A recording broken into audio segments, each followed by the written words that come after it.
Here we go. Ant-Man Quantumania is the first thing we're getting from Marvel Studios at San Diego Comic-Con in relation to live action. And we got our first official look at Kang the Conqueror in the poster, and of course, a brand new Avenger joining the ranks, this being Stature.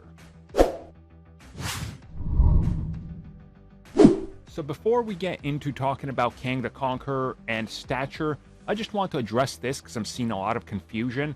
A lot of people are hating this piece of art, and they're saying that it doesn't make sense, and why is there just so much empty blue space, and what is going on, and that it looks ugly, and what's the point of it?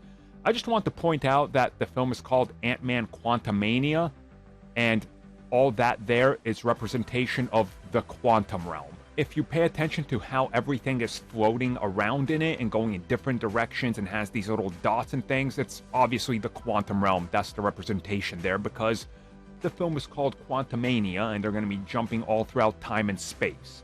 Now that that's out of the way, and hopefully I explained to you why it looks the way that it does, first up, let's talk about Jonathan Majors as Kang. Of course, we already saw him as a version of Kang in Loki. He will be back in Season 2. But here it is, a confirmation of what he's going to look like in this film. And if you were to say comic accurate, this is exactly what you would get. He looks absolutely spot on. Like, this is as good as you could honestly expect while still keeping the actor's face and, you know, his ability to act through without too much, things on his face or too much CG.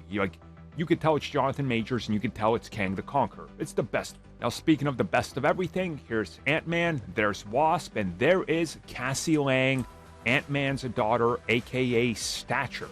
We heard rumors about her getting to suit up and being in full action, and well, looks like she's going to be joining them on the trip through the quantum realm.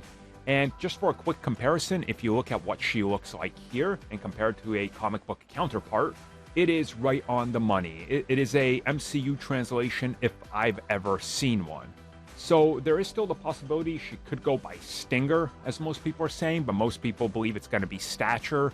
But again, who really knows how they're going to take it? They could do one or the other and evolve the character through the name. Who really cares? What's important here is it's our first look and our first poster, and honestly, for a piece of art that they're going to be giving away to people at Comic-Con, absolutely awesome.